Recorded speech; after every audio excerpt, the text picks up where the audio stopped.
Olá, família! Boa noite! Tudo bem com vocês? Comigo está tudo ótimo, graças ao nosso bom Deus. Estamos aqui começando mais uma noite, estudando fragmentos proféticos. E olha, o estudo dessa semana promete, viu? Nós iremos tocar em assuntos teológicos que, de fato, ainda são para muitos um grande mistério. Mas em oração, fazendo todos os cruzamentos que a Bíblia permite, estudando com muita atenção, eu tenho certeza que você vai compreender muita coisa e certamente vai acrescentar muito no seu conhecimento também. Bem, começamos na noite de ontem estudando agora o sétimo período, justamente o sétimo período. E esse sétimo período, nós vamos estudá-lo principalmente em duas raízes do livro do Apocalipse. O sétimo selo e a sétima carta. Olha, como vocês viram, todos os 6 selos anteriores e as 6 cartas anteriores se cruzaram. Todos. E agora não seria diferente o sétimo selo com a sétima carta. Eu me recordo, inclusive, uma vez, conversando com um pastor de uma denominação religiosa, eu conversava com ele a respeito disso e ele falava assim para mim: Diego, a sétima carta não tem nada a ver com o sétimo selo. E eu falava para ele: a primeira carta e o primeiro selo tem? Ele tem. A segunda carta e o segundo selo tem? Ele tem. A terceira carta e o terceiro selo tem? Ele tem. A quarta carta e o quarto selo tem? Ele tem. Quinta carta e o quinto selo tem? Tem. Sexta carta e sexto selo tem? Tem também. Sétima carta e sétimo selo. Não, esse é diferente. Como é diferente? Então, presta atenção. Existem alguns fatores que você vai observar ao longo dos estudos que nós faremos essa semana que trazem muita confusão. Com calma, verso por verso, nós vamos compreender melhor. O sétimo período nós já entendemos, lendo na história e estudando a Bíblia, que ele trata-se de um momento posterior, mas ainda no auge do momento em que o anticristo se levanta. Então, no momento em que o anticristo se levanta, é o momento do sexto período, mas rapidamente entramos no sétimo período. E aí, quando nós falamos do período do anticristo, é importante você lembrar aquilo que é lido lá em Apocalipse, capítulo 17, quando fala que ele se levanta, outros 10 reis, que ainda não receberam o reino, mas receberão pelo período de 1 hora. Bem, no sétimo período, quando você estuda acerca da besta, do anticristo, é feito a menção de que o reinado dele duraria 1 hora. Quando você vai estudar o livro do profeta Jeremias, quando está falando de Babilônia, da cidade pelo qual o anticristo opera todo o seu poder, lá fala que em 1 hora também Deus executaria o seu juízo. A mesma referência de 1 hora utilizado pelo profeta Isaías. Então, nós temos nesse sétimo período uma referência profética de tempo relacionado à hora, 1 hora. E então, o profeta Jeremias e o profeta Isaías fazem a referência que esta 1 hora equivale a 1 ano. Em 1 ano. Tá bom. Por que eu estou falando isso? Porque o sétimo selo começa utilizando a mesma referência de tempo profético utilizado para o período do anticristo, para o período do reinado com os 10 reis, para o período de Babilônia citado pelo profeta Jeremias e pelo profeta Isaías. A mesma referência, você só encontra nesse último período. Mas vamos ver o que a Bíblia fala acerca disso. Vamos lá. Aqui, quando nós começamos a leitura, no capítulo 8, no primeiro verso, começa falando assim: quando o cordeiro abriu o sétimo selo, houve silêncio no céu cerca de meia hora. Opa! Já precisamos começar a entender isso daqui. Primeira coisa, esta meia hora de silêncio no céu representa alguma coisa. Como assim? Por meia hora o céu ficou em silêncio. Se nós formos olhar para o contexto que nós vimos do sexto período, que é justamente o período que o anticristo se levanta, e aí nós já sabemos que os 144 mil, aquele grupo seleto, né, que foram selados no sexto período, eles pregariam por um tempo. Nós já estudamos isso aqui conforme diz Apocalipse capítulo 7 e capítulo 14. E agora, o sétimo selo já começa falando assim, olha, o céu estava em silêncio. Silêncio pode ser interpretado como não estava tendo atividades. Era um período de grande apreensão. Um período talvez que não estava tendo intervenções do céu. Porque se você parar para pensar, sempre que demonstra barulhos no céu, são vozes de trovões, vozes de águas, que representa anjos, que representa os anciões que estão na presença de Deus e representa as próprias ordens de Deus. Deus, quando fala, se pronuncia, a Bíblia usa essa referência do trovão. Então, se você tem silêncio no céu por cerca de um determinado tempo, significa que nesse determinado tempo não está tendo intervenções, não está tendo uma atividade específica. É um período que o céu está apreensivo com o que está acontecendo. Certo. Na lógica, isso casa-se muito bem, mas na prática, o que estaria acontecendo no céu para que houvesse esse silêncio? E como isso que está acontecendo no céu pode refletir com aquilo que está acontecendo na terra? Bem, vamos continuar a leitura para entendermos o que está acontecendo no céu. No verso 2 fala assim, logo após a meia hora, né? E olha, lembrando que se o profeta Isaías e Jeremias destaca que uma hora deste período equivale a um ano, cerca de meia hora, ou seja, aproximadamente meia hora, seria 6 meses. Ok? Tranquilo até aqui, né? Então nós estamos falando de um período que o profeta Isaías e Jeremias fundamenta tratar de um período de 6 meses ou menos. Ok. Logo após esse período, então, viu 7 anjos que se acham em pé diante de Deus e lhes foram dados 7 trombetas. Bem, nós já começamos a perceber que o período do sétimo selo, após passado esses 6 meses, aconteceria uma série de eventos, que aqui nós já identificamos como 7 trombetas que serão tocadas. Uma coisa importante, por que eu estou destacando isso? Porque muitos fazem associações das 7 trombetas com os 7 selos.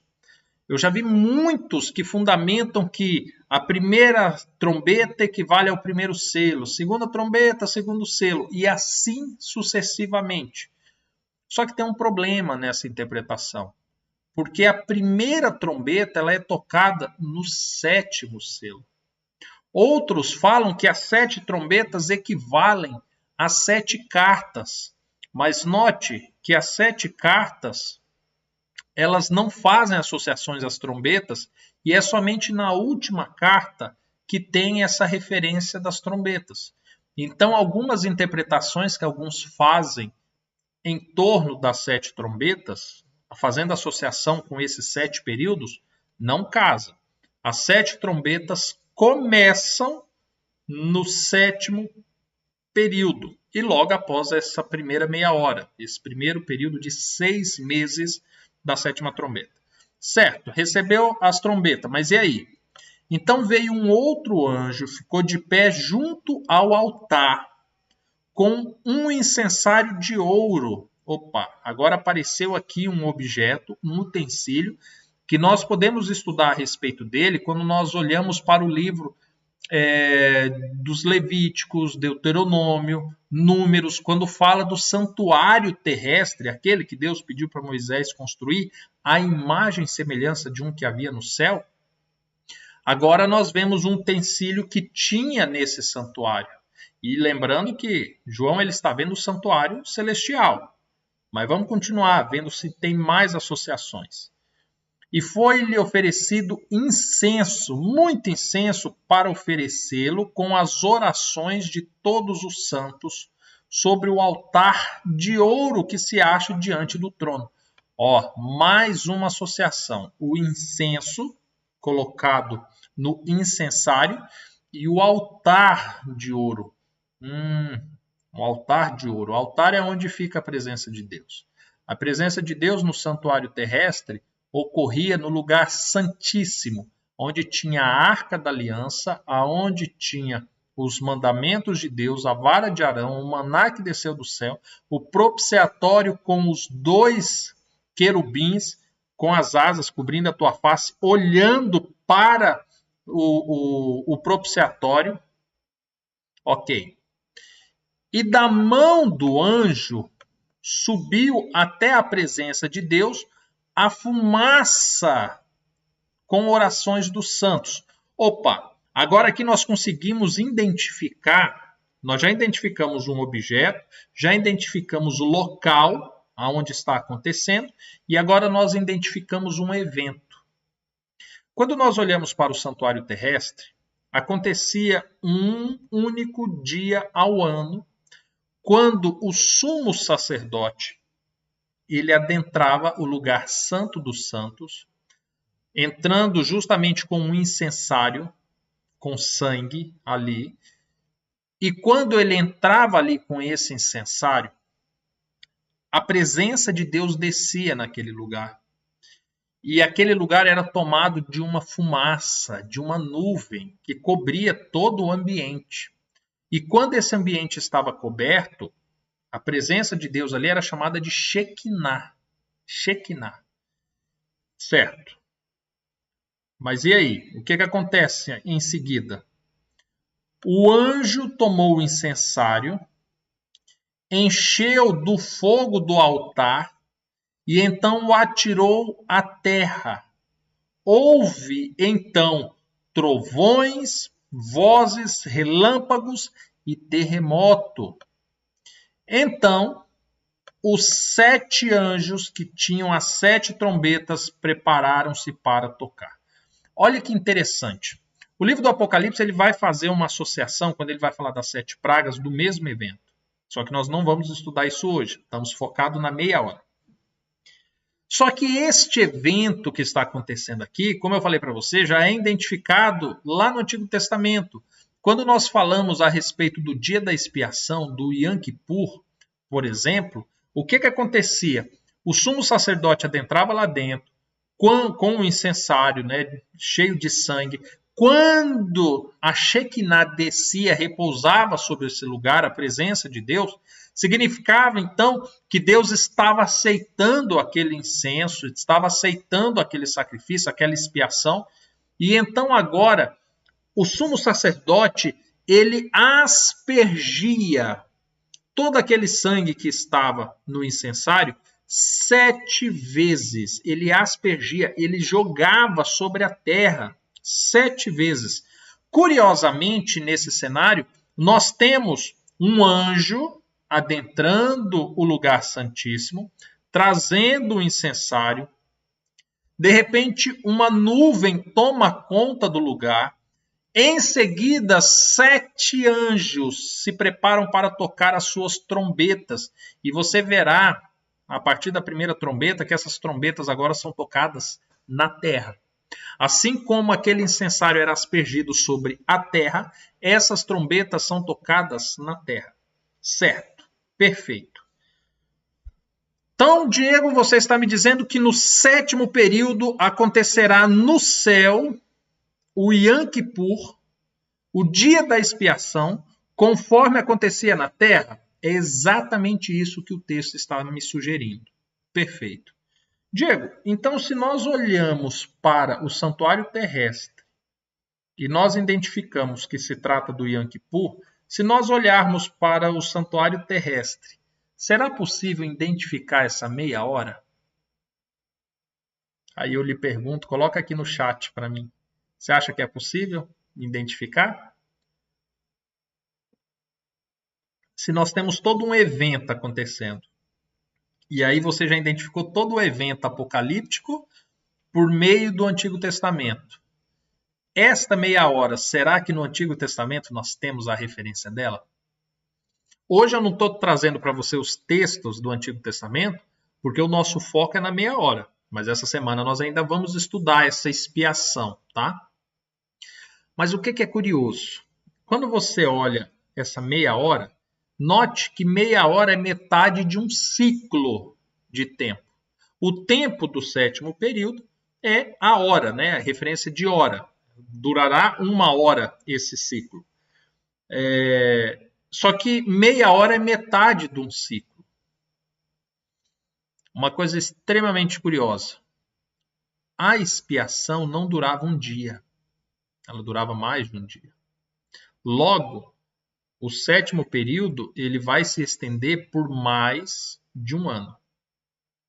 Você vai entender isso melhor ao longo da semana. Mas essa meia hora, essa metade de ciclo, ela também era vista no Yom Kippur, no dia da expiação, lá no santuário terrestre. Como é que funcionava? Vou explicar para você.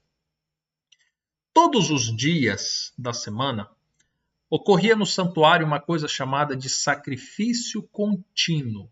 Por que contínuo? Porque acontecia constantemente, diariamente. E este sacrifício contínuo era a oportunidade que as pessoas tinham de obter a sua salvação.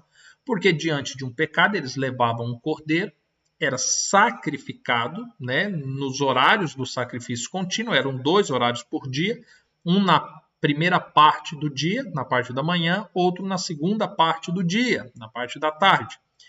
E então, por meio desse sacrifício, com a confissão dos seus pecados, agora, no dia da expiação, sendo aceito por Deus a expiação, era considerado que os pecados do povo haviam sido perdoados e expiados. Perdoados e expiados. Eu estou citando essa diferença porque existe uma diferença dos pecados perdoados e dos pecados expiados. E diante disso, isso ia se repetindo todos os dias. No dia do Yom Kippur, no dia da expiação, também havia o sacrifício contínuo. Ou seja, na primeira metade do dia, ocorria o sacrifício contínuo.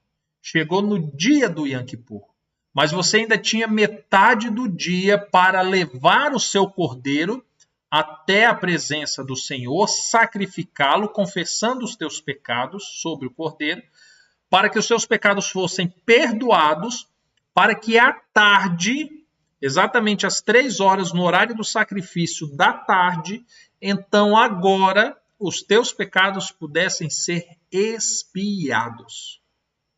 Ou seja, quando nós olhamos para o santuário terrestre, nós entendemos que no dia da expiação, no dia que a porta da graça se fecha, no dia em que será separados os salvos dos perdidos, os justos dos ímpios, os perdoados dos culpados, na metade daquele dia ainda havia oportunidade de salvação.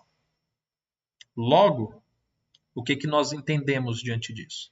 Se no sétimo período haverá o fechamento da oportunidade da salvação com a expiação do santuário celestial, sim, por que o celestial? Porque o terrestre já foi expiado. Agora falta o celestial. E agora, na metade deste período, desse ciclo, Deus concede a nós ainda a oportunidade de salvação. Agora faz sentido a mensagem dos 144 mil. Porque agora os 144 mil pregam justamente nesta meia hora. Por isso é dito lá em Apocalipse no capítulo 7 e no capítulo 14 que formou-se uma grande multidão logo após os 144 mil. Porque foram justamente aqueles que atenderam ao chamado de Deus para pedir perdão pelos seus pecados, justamente no último momento que antecedia a expiação do santuário celestial. Interessante isso, né? Bem, hoje o nosso propósito era justamente estudar esta meia hora. Lembrando que o livro do Apocalipse diz, porque eu sei que você vai perguntar assim, Diego, tá, então eu entendi, Diego. Nós temos 6 meses, teremos um período de 6 meses, na verdade é quase meia hora, né? Cerca de meia hora, ou seja, não é exatamente 6 meses. Mas, Diego, nós teremos quase 6 meses para então acertar nossa vida com Deus. Seria isso? Seria. Podemos falar assim. Tá bom, Diego. Então eu quero saber. E quando que começa essa meia hora? Bem, conforme Apocalipse capítulo 17, essa meia hora começa quando começa a contar a hora do anticristo juntamente com os 10 reis. Que aí tem lá o período de 1 hora. Perfeito. Diego, então significa que quando o anticristo aparecer, pregar e fazer sinais, eu ainda vou ter 6 meses, Diego, para tomar a decisão. Será que você vai ter 6 meses para tomar essa decisão? Será? Quando nós lermos a 7ª carta, você vai ver que pode não ter esses 6 meses. Quando você estuda acerca de Apocalipse 14, por exemplo, quando fala das 3 mensagens que os 144.000 prega, deixa-se bem claro, né? Qualquer um que se curvar à imagem da besta, ou receber o seu sinal, ou adorar, né, a besta e tudo, esse já estará selado para a perdição. O que isso significa? Como a besta se levanta com um decreto que ninguém compra, ninguém vende, senão aquele que tiver o sinal, você não sabe, e se na tua cidade, no teu estado, esse decreto chegar primeiro do que em outros lugares. E se porventura a tua dificuldade de locomoção, de preparo, tudo isso te atingir antes desses 6 meses. Porque aí você pode ser provado a aceitar a mensagem que a besta está te oferecendo muito antes do término dos 6 meses. Talvez se hoje você já esteja endurecendo o seu coração para mudar a sua vida, corre risco de hoje você já está se inclinando a ser selado pela besta.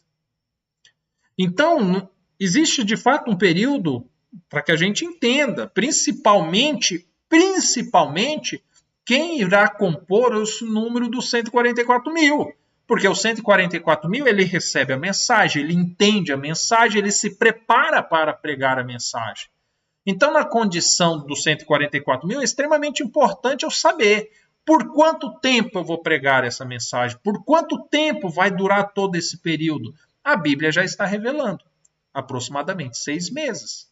Ou seja, a partir do momento em que as coisas começam a acontecer, eu não vou parar para planejar minha vida daqui a 1 ano, porque agora é tiro curto, sabe? É rápido.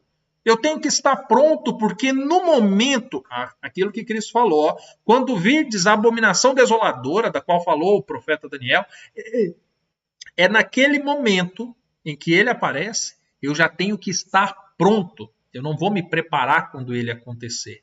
Eu vou me preparar antes. E quando ele acontecer, eu sei que por 6 meses eu terei que viver única e exclusivamente para pregar a palavra do Senhor.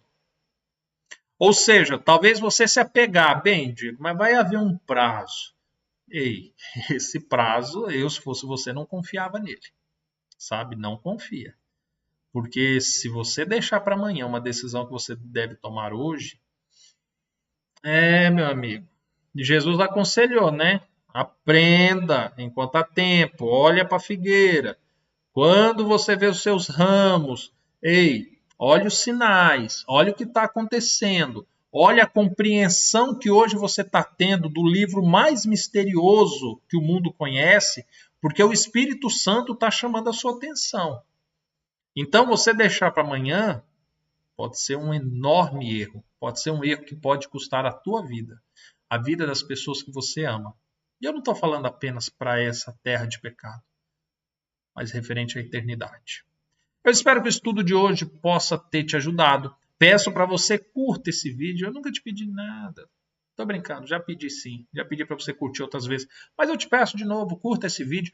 Coloque nos comentários o que você está achando do 7º período, quais são as maiores dúvidas que você tem. Coloca aí, eu vou ler seus comentários. Se inscreva no canal se você não for inscrito. E família, nós nos veremos no próximo vídeo. Se você não assistir antes de amanhã, certamente amanhã, então, a gente se encontra. Fiquem todos com Deus. Até mais, tchau, tchau.